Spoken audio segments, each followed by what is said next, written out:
you're not sharing these truths or experiences in church.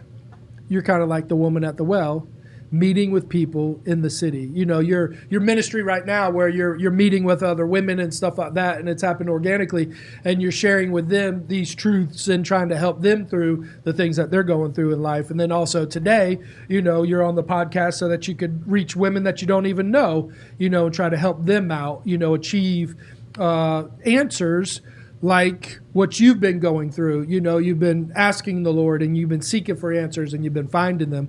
And so we're here today to share and listen to these things that you've learned. Welcome. Thanks. What an intro. Thank you. But I do like that analogy. That actually brings a lot of comfort for where I am at in life right now. Just that picture of the woman at the well. That means a lot. It's been a little bit of a crazy season. I feel like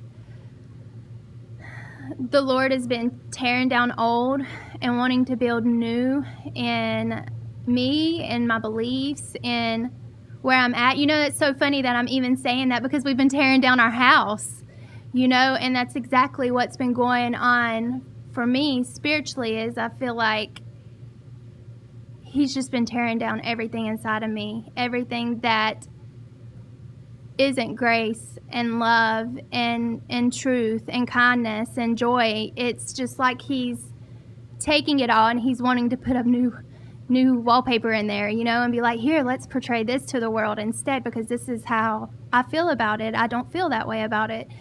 And it's scary. It's super uncomfortable.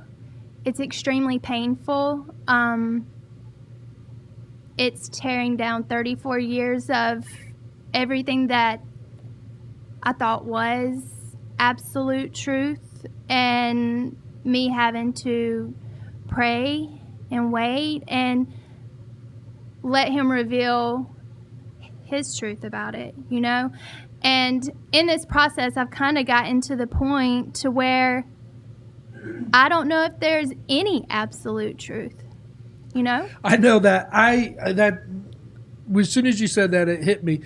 I spent about 2 hours on the phone one day with a guy, and he kept saying, you know, what about this? What about that? And I says, man, I just don't know. I just can't give you an answer. And he's like, no, it has to be one way or the other. It has to be black and white. It has to be right or wrong. It has to be this. It has to be that. And I was like, man, I just don't see that absolute one thing anymore. It's kind of like that movie City Slickers where the guy's like one thing, you know? Yes. And I feel like as a Christian, I used to feel like that.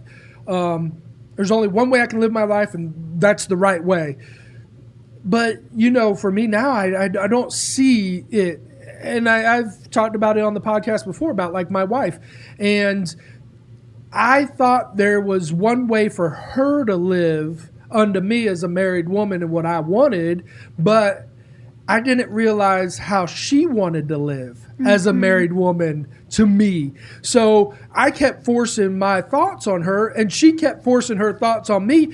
And I'm like, why don't you line up with what I want? And she's like, why don't you line up with what I want? And I feel like that's the balance now is I've yielded myself to her and say, all right, what do you want? You know, I've been open up to say change. So for the standpoint of absolute, there's not one absolute way to have a marriage. There's not one absolute answer on church or God or Jesus. There is one absolute Jesus. There is one absolute God. Right. It's just the theological thoughts behind it, you know. And even at that, we'd have to declare in itself what a mess theology in God and religion is, because you have so many different ones. I mean, you have Catholic, and then you have Episcopal, and then you have, you know, Methodist and all that. So in itself, religion is, which is the right religion?